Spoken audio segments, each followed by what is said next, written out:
श्रमिकों को आशीर्वचन देने हेतु हम सबके बीच उपस्थित उत्तर प्रदेश के माननीय यशस्वी मुख्यमंत्री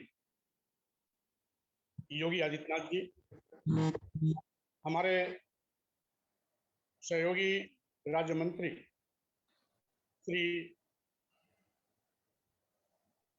मनोहर लाल उर्फ मन्नू पुरी जी, साथ ही साथ हमारे श्रम विभाग के अपर मुख्य सचिव सहित इस कार्यक्रम में विभाग कर रहे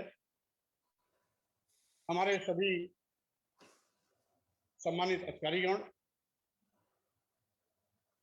आज की इस महत्वपूर्ण कार्यक्रम में हमारे महत्वपूर्ण श्रमिक संगठनों के सभी प्रतिनिधिगण, विभिन्न औद्योगिक इकाइयों में कार्यरत हमारे सभी श्रमिक बंधुगण एवं साथ ही साथ हमारे असंगठित क्षेत्र के कर्मकार भाई बहन, भवन निर्माण से संबंधित सभी हमारे सम्मानित मजदूर भाई बहन गण, और इसी के साथ ही साथ आज के इस कार्यक्रम में प्रतिभाग कर रहे श्रम विभाग के विभिन्न बोर्डों के हमारे सम्मानित अध्यक्षगण, अन्य प्रतिनिधिगण के साथ साथ सभी श्रमिक भाइयों और बहनों, आज के इस अंतर्राष्ट्रीय मजदूर दिवस के अवसर पर मैं श्रम विभाग की ओर से सभी प्रदेश के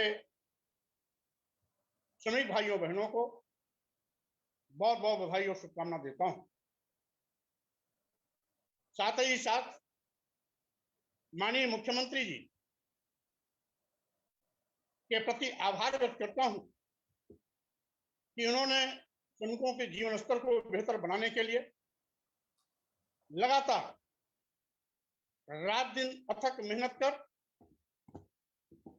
सम्मान स्वाभिमान के साथ निरंतर खड़ा करने का प्रयास किया है। यहां तक कि वर्तमान में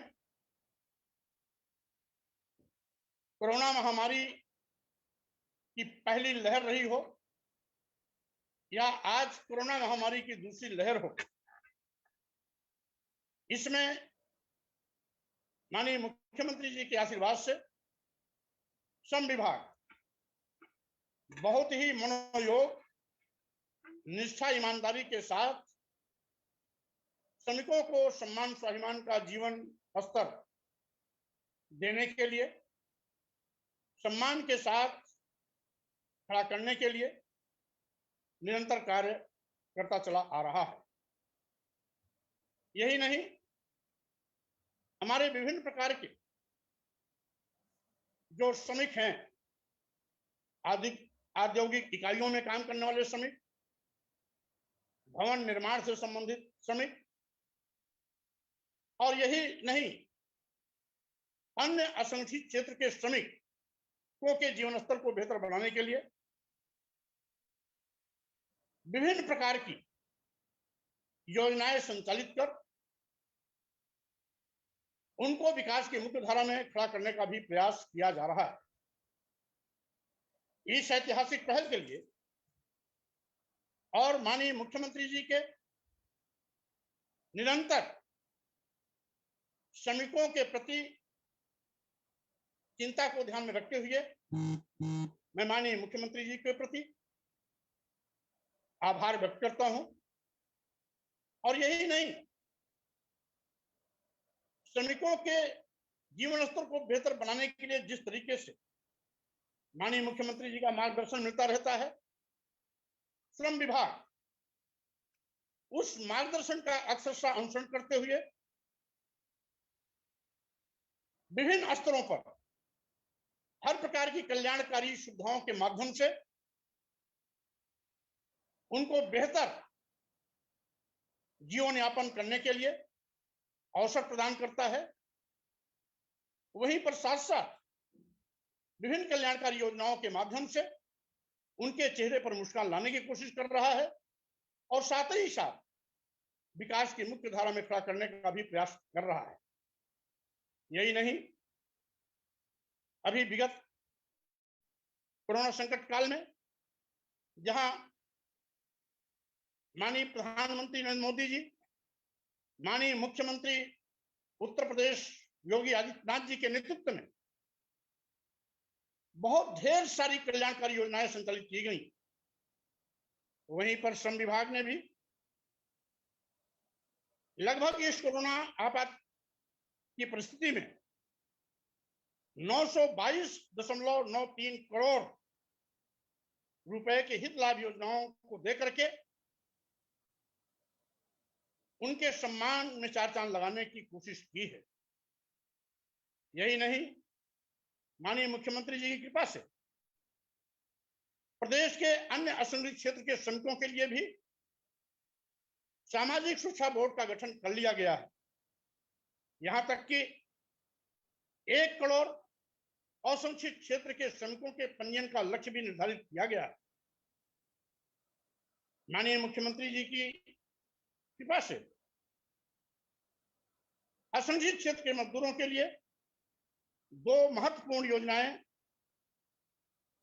उनको सुरक्षा प्रदान करने के लिए संचालित की जा रही है, जिसमें किसी भी असंगठित क्षेत्र के मजदूर की दुर्घटना में मृत्यु होने पर अथवा किसी प्रकार से अंग भंग होने या दिव्यांगता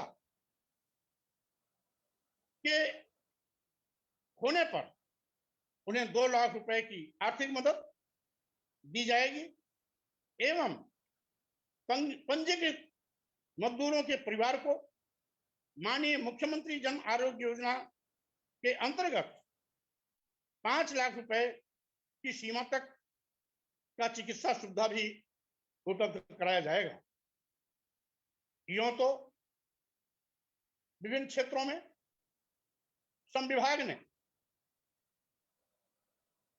अनेकों कल्याणकारी योजनाएं संचालित की हैं। हमें खुशी है कि माननीय मुख्यमंत्री उत्तर प्रदेश की सर्वोच्च प्राथमिकता में भी श्रमिक सम्मान है और श्रमिक स्वाभिमान है। यही कारण है कि श्रमिकों के जीवन स्तर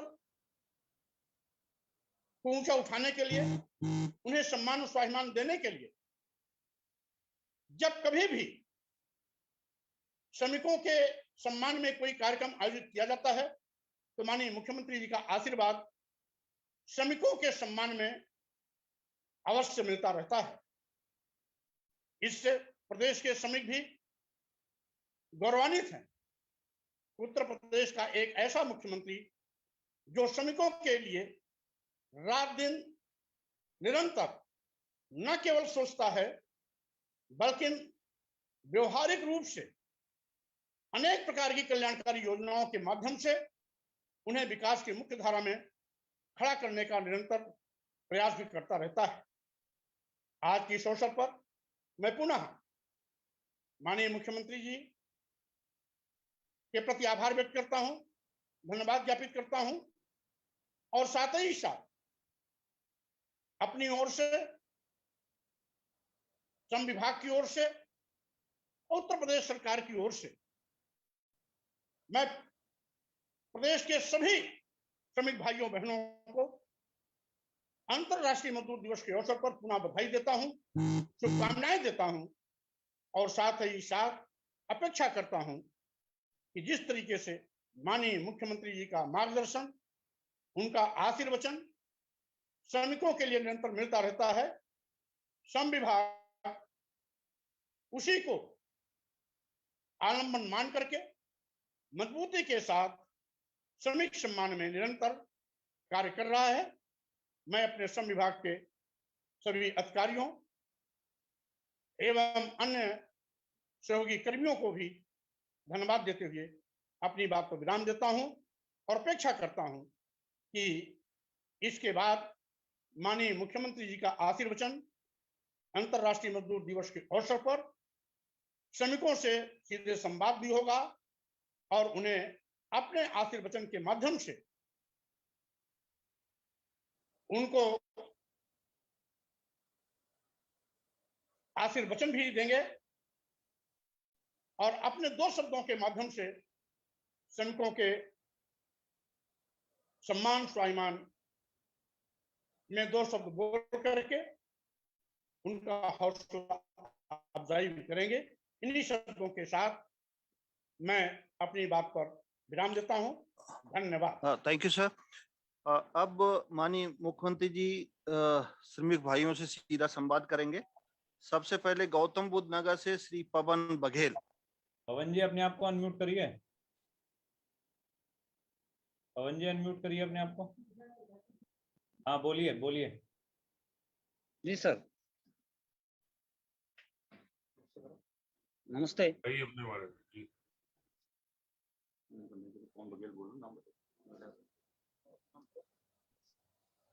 हेलो। हाँ बोलिए बोलिए बोलिए बोलिए बोलिए। माननीय मुख्यमंत्री जी, इस मजदूर दिवस पर जो मजदूरों से चर्चा कर रहे हैं, मैं उनको बहुत बहुत धन्यवाद दे रहा हूँ। मैं पवन कुमार बघेल, गौतम बुद्ध नगर, गांव साहबनगर, जेवर से भवन निर्माण कामगार श्रमिक बोल रहा हूँ। बहुत सुंदर, बताइए पवन जी। सर, माननीय मुख्यमंत्री जी को मेरा हाथ जोड़कर नमस्कार। नमस्ते जी। मैं पवन कुमार बघेल, गौतम बुद्ध नगर, नोएडा से, जेवर साहबनगर से बोल रहा हूँ। हाँ बोलिए बोलिए आप। निर्माण श्रमिक। हाँ, आपको ये बताइए कि क्या रजिस्टर्ड श्रमिक होने के कारण आपको श्रम विभाग की कुछ योजनाओं का लाभ मिला? जी जी माननीय मुख्यमंत्री जी, मिला। लाभ मिला है? मुझे शिक्षा हित लाभ का 3000 रुपये मिला। वह मात्र शिशु हित लाभ के लिए मुझे आरटीएस के माध्यम से योजना का लाभ मिला है। मेरी पत्नी को दूसरा बच्चा हुआ उसमें। और पैसा 40,875 रुपये आरटीएस के माध्यम से उपलब्ध होने जा रहा है, हो गया है। सुंदर, ठीक है। बाकी और कोई समस्या आपकी? सर, ऐसे कार्यकाल में जो आपने मजदूरों के लिए ये महत्वपूर्ण बैठक की है, इसके लिए मैं बहुत बहुत आपका आभारी हूं। और जो ये खाद्यान्न उपलब्ध कराया है मजदूरों के लिए निःशुल्क, इसके लिए भी मैं बहुत बहुत आभारी हूं आपके लिए। धन्यवाद जी, बहुत बहुत धन्यवाद जी। अगला श्री केदारनाथ यादव, अयोध्या से। अनम्यूट करिए केदार जी अपने आप को। हाँ बोलिए सर। हाँ केदारनाथ जी, आप बताइए। प्रणाम सर। नमस्ते जी। जी सर। आप बताइए, आप कहाँ काम करते हैं? सर जी, हम फैजाबाद अयोध्या के हैं सर। अमृत बॉटलर लिमका फैक्ट्री फैजाबाद में काम करते हैं, ड्राइवर पद पे सर। ठीक है। जी सर। ठीक है, वहां पर आप, हाँ बोलिए। सर, मेरा बच्चा हाई स्कूल में फर्स्ट डिवीजन पास हुआ था और सर गणेश शंकर विद्यार्थी पुरस्कार योजना के तहत हमको 3000 रुपये का पुरस्कार मिला है सर। हाँ जी। जी सर। और कोई सुविधा और कोई लाभ? सर, एक योजना थी प्रधानमंत्री श्रम योगी मानधन योजना सर। उसमें सर 180 रुपये हमारी सैलरी है पेंशन के लिए सर। आप उसमें आच्छादित हो चुके हैं? जी सर। ठीक है, बहुत सुंदर, अच्छा किया आपने। सर, आपने गरीबों के लिए बहुत अच्छी योजना निकाल दी है सर। देखिए, ये योजना का लाभ, ये लाभ जिन गरीबों को ही मिल रहा है, वास्तव में उसका हकदार है और उन्हीं की ताकत से सब काम हो भी रहा है जी। मैं केदारनाथ जी आपको और आपके परिवार को इन सभी योजनाओं का लाभ मिलने के लिए बधाई देता हूं और इस समय कोरोना से बचाव के लिए हम सब काम कर सकें, स्वयं का बचाव करते हुए लोगों को बचा सकें आज के दिन पर यही हमारा सबका सबसे बड़ा धर्म है। अगर हम लोग कर सकेंगे तो बहुत बड़ा उपकार होगा ये समाज पर भी और आने वाली पीढ़ी पर भी। आपको अंतर्राष्ट्रीय मजदूर दिवस पर मैं हृदय से अपनी जो है शुभकामनाएं देता हूं, बधाई देता हूं। जी सर। अगले श्री सोनपाल जी आगरा से ये अपनी बात रखेंगे माननीय मुख्यमंत्री जी के सामने। हेलो। हाँ, बोलिए सोनपाल जी। सोनपाल जी आप नमस्कार। हाँ नमस्ते जी। मैं श्रमिक विभाग से सोनपाल जी जुड़ा आप हूँ। कहाँ काम करते हैं? मैं कोटली बगीची कोलखा तेवरी रोड करता हूँ। आपको श्रम विभाग की किसी योजना का लाभ मिला? हाँ जी मंत्री जी मिला। किस बात का लाभ मिला है? शिक्षा वाला लाभ मिला है, विवाह से लड़की के लिए शादी विवाह योजना मिला है, हाँ और जी, बच्चों को पढ़ने लिखने के लिए भी विवाह योजना का लाभ मिला है। बहुत सुंदर, बहुत और सुंदर। भी ये बारिश पहले अगली साल लॉकडाउन लगा, उसमें आपातकालीन के लिए पैसा भी आया था। हाँ, हमने इसमें मैं भरण पोषण भत्ता उपलब्ध करवाया था। हाँ जी। ठीक है, बहुत सुंदर। ये चीजें देखिए, ये पैसा वास्तव में हमारे श्रमिक बंधुओं का ही पैसा है, आप ही के खून पसीना का पैसा है, जिसको सरकार आप लोगों को जरूरत पड़ने पर वापस देती है, चाहे वह बेटियों की शादी के लिए हो, चाहे वह बच्चों की पढ़ाई के लिए हो, चाहे वह दवाई के लिए हो, और चाहे वह भरण पोषण भत्ता के रूप में हो। सरकार एक माध्यम है, लेकिन वास्तव में ये काम जो भी हो रहा है, आप लोगों के खून पसीने की कमाई का ही जो पैसा जमा होता है, उसी पैसे को जरूरत पड़ने पर सरकार आप लोगों को और श्रमिक बंधुओं को या किसानों को या अलग अलग उनको देती, कर्मचारियों को, सभी लोगों को देती है। और मुझे लगता है कि आज जब आपदा से पूरा देश और पूरी दुनिया घिरी हुई है, इस समय हम सबको एक बार फिर से इस आपदा से मिलकर के लड़ना चाहिए। और आप लोग जो मेहनत इस समय भी कर रहे हैं, मैं इसके लिए आपको अभिनंदन करता हूं। आप स्वयं स्वस्थ रहें, अपने परिवार को भी स्वस्थ रखें और समाज को भी स्वस्थ रहने की प्रेरणा दें, ये बहुत महत्वपूर्ण है। मैं इसके लिए आपको, आपके परिवार को आज अंतर्राष्ट्रीय श्रमिक दिवस पर हृदय से बधाई देता हूं, शुभकामनाएं देता हूं। अगले सज्जन श्री अशोक कुमार आगरा से अपनी बात रखेंगे माननीय मुख्यमंत्री जी के सामने। अशोक कुमार जी। अशोक जी, हाँ बोलिए बोलिए बोलिए। माननीय मुख्यमंत्री जी को मेरा सादर प्रणाम और अंतर्राष्ट्रीय मजदूर दिवस की आपको हार्दिक शुभकामनाएं। धन्यवाद जी। जी आप अशोक कुमार जी कहाँ काम करते हैं? सर, मैं जिला गाजियाबाद में साहिबाबाद में DH लिमिटेड एक औद्योगिक इकाई है, मैं उसमें काम करता हूँ। और ठीक है, मुझे बहुत समय समय पर आपके दिए हुए विभिन्न स्कीमों का मुझे लाभ मिलता रहा है, और मैं इसके लिए आपको तहे दिल से बहुत बहुत बधाई देता हूँ। कौन कौन सी योजनाओं का लाभ मिला है? सर, मेरी मिसिज को कुछ प्रॉब्लम थी, उसके लिए मुझे कंपनी से लाभ, जो हमारे पर्सनल डिपार्टमेंट के आदमी हैं, उन्होंने मेरी खूब सहायता करी। मेरे बच्चों को भी शिक्षा के लिए भी देते रहे, और आपकी समय समय पर आपकी विभिन्न जो आपने लाभ के लिए योजना बना रखी है, उनको अवगत कराते रहे हैं। मैं आपका तहे दिल से बधाई देता हूं। और हमारे और भी बाकी मजदूर हैं जो हमारी कंपनी में काम करते हैं, वो भी आपसे समय आपकी जो योजनाएं हैं उनसे समय समय पर लाभ उठाते रहे हैं। देखिए, मैं अशोक कुमार जी आपको और आपके सभी साथियों को अंतर्राष्ट्रीय श्रमिक दिवस के अवसर पर हृदय से बधाई देता हूं। धन्यवाद। देखिए, जो भी काम सरकार कर रही है, ये सभी आप लोगों की मेहनत और आप लोगों के खून पसीने का कमाई का पैसा है, जो जरूरत पड़ने पर आप लोगों के कल्याण के लिए सरकार या प्रशासन या कोई भी संस्था खर्च कर पाती है।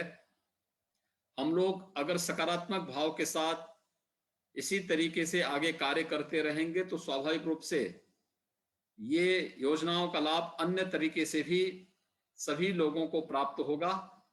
आप लोगों ने इन योजनाओं का लाभ लिया है। इस महामारी के दौरान भी सभी लोग मिलकर के जिस तन्मयता के साथ कार्य कर रहे हैं, सब अभिनंदनीय है और मैं हृदय से आप लोगों का, सभी श्रमिक बंधुओं का हृदय से अभिनंदन करता हूं।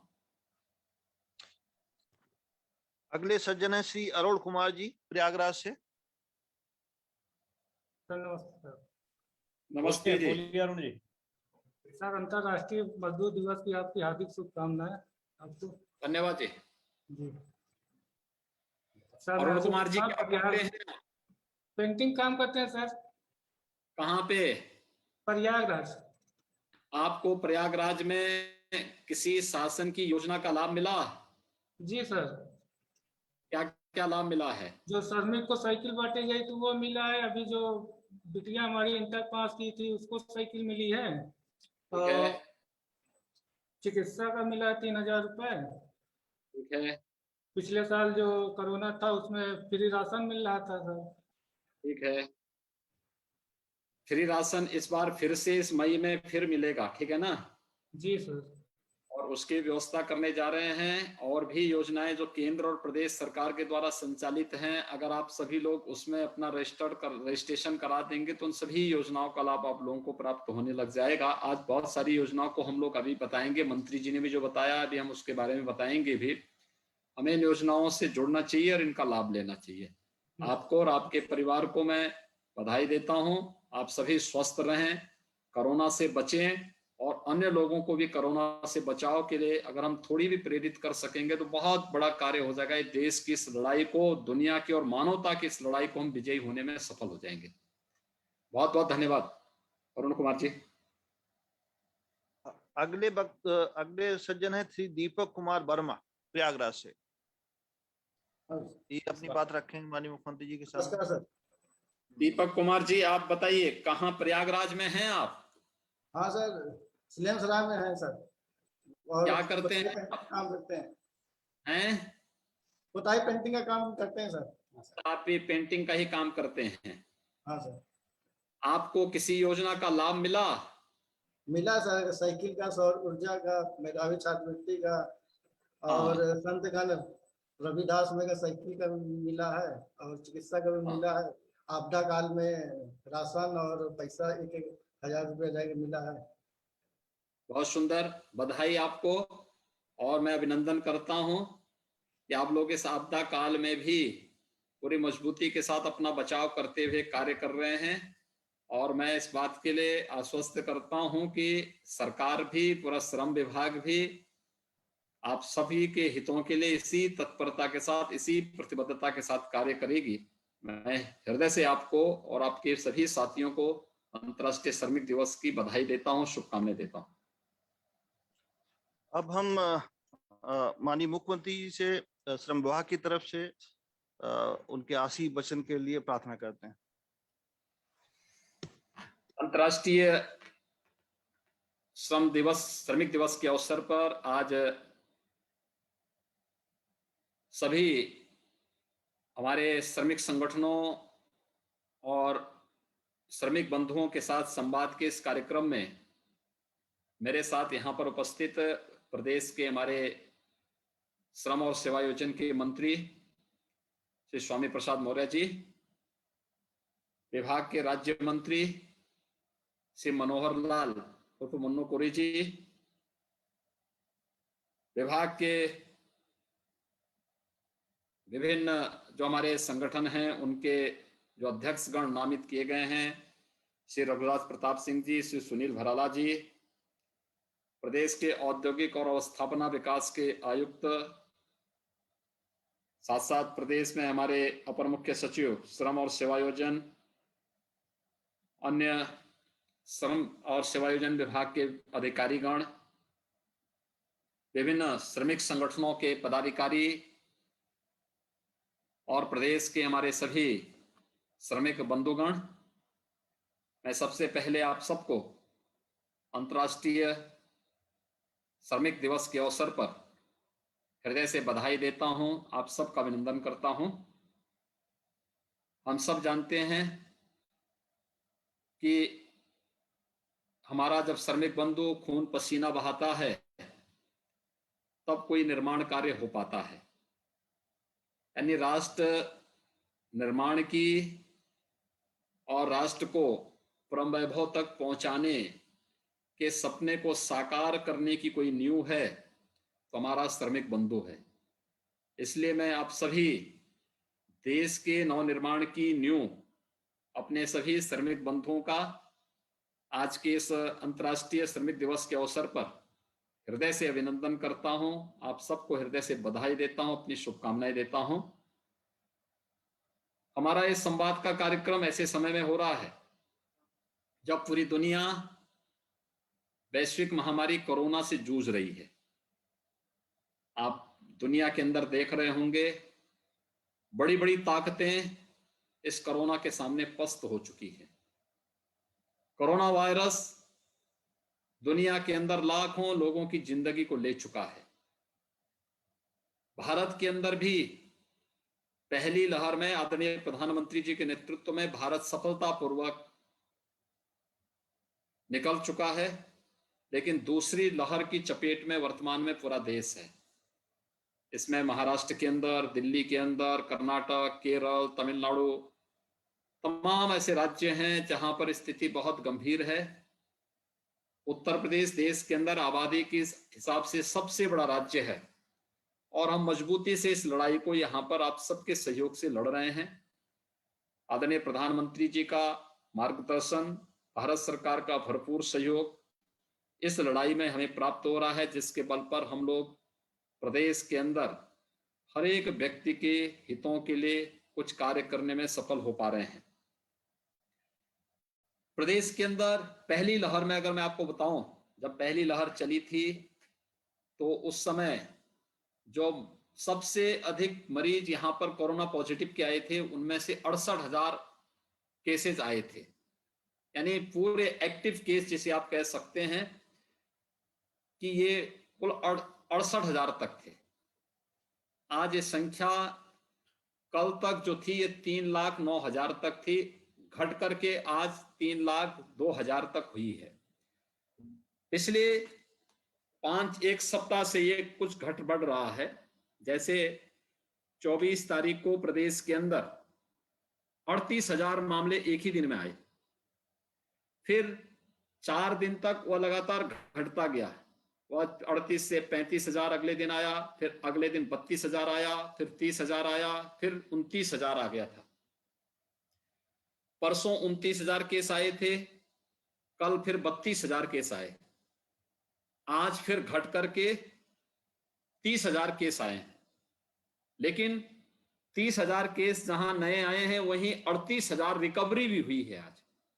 यानी ये बताती है कि इस समय प्रदेश सरकार के द्वारा जो अभियान आप सबके सहयोग से चल रहा है उसमें हमें काफी सफलता मिल रही है कि केस कम हो रहे हैं और रिकवरी बढ़ रही है। लोग ठीक होकर के ज्यादा जा रहे हैं।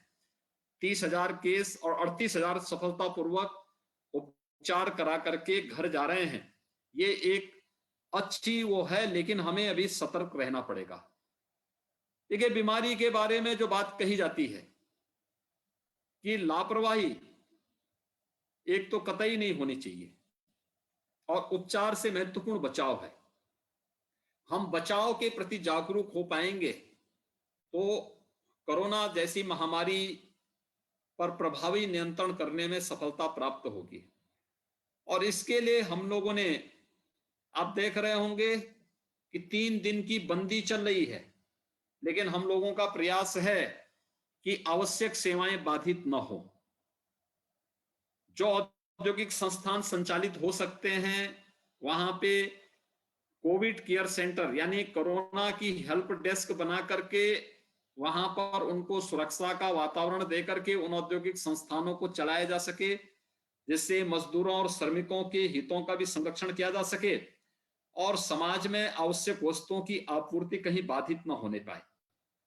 ये चीजें इसलिए की जा रही हैं जिससे समाज में कहीं हाहाकार की स्थिति पैदा न हो, आवश्यक वस्तुओं की कमी न होने पाए।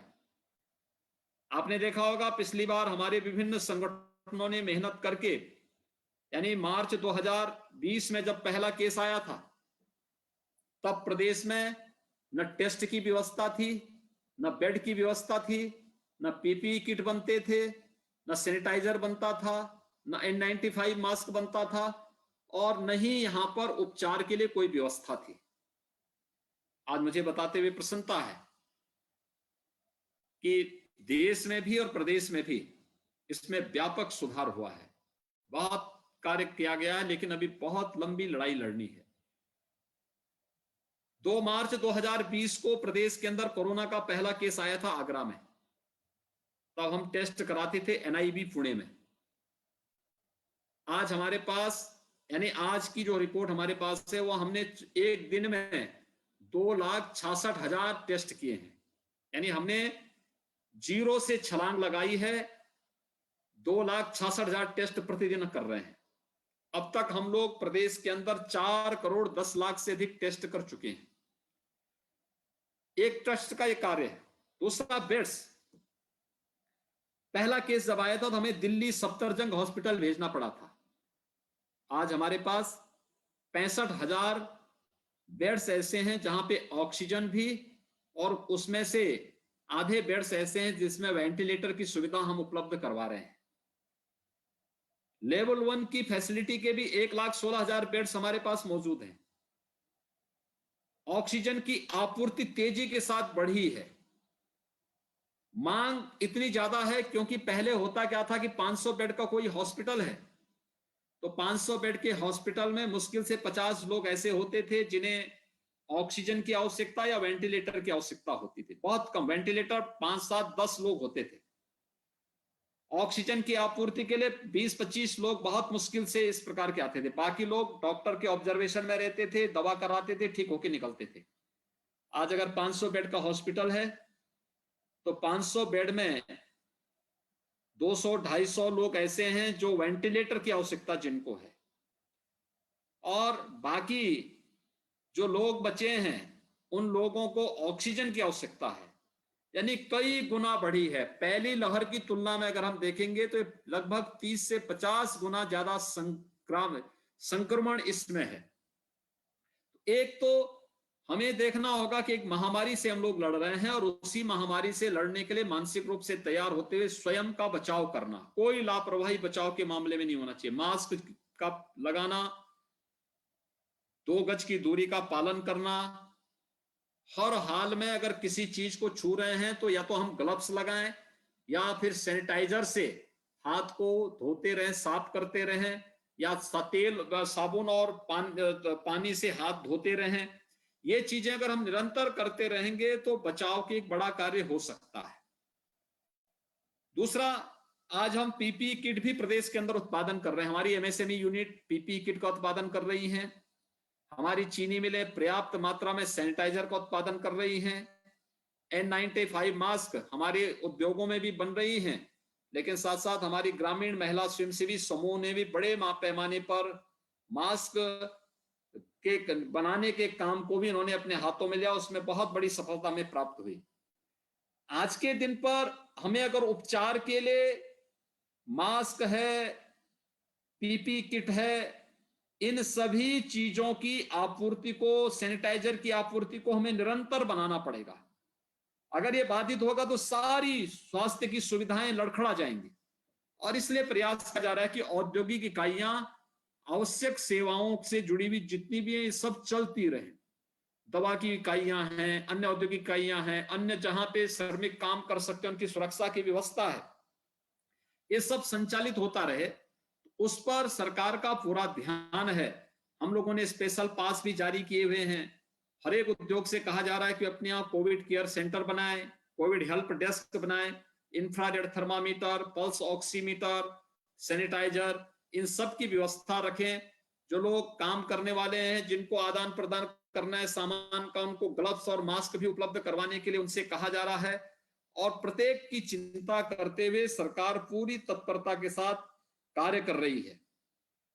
हमने जहां एक तरफ टेस्ट बढ़ाए हैं, बेड्स बढ़ाए हैं, उत्पादन की क्षमता आप सभी श्रमिक बंधुओं के माध्यम से प्रदेश के अंदर उत्पादन करना शुरू किया है, वहीं साथ ही साथ वैक्सीनेशन का कार्यक्रम, मुझे आज बताते हुए प्रसन्नता है कि आज हमने यानी केंद्र सरकार हमें 45 से ऊपर के सभी लोगों के लिए फ्री में वैक्सीन दे रही है।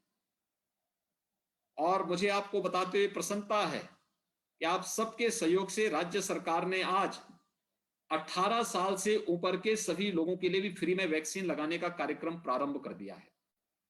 हमने पहले चरण में जो 7 जिले ज्यादा संक्रमित थे, लखनऊ, प्रयागराज, वाराणसी, गोरखपुर, कानपुर, बरेली, मेरठ, इन 7 में जो कि नया सॉफ्टवेयर बनाया है उसमें रजिस्ट्रेशन भी होना है और साथ साथ ये सभी प्रक्रियाएं चलनी, तो उसको ट्रायल के रूप में इन 7 जनपदों में हमने प्रारंभ किया है। हम इसको धीरे धीरे करके सभी जनपदों में ले जाना चाहते हैं और हमारा प्रयास होगा कि वैक्सीनेशन के ये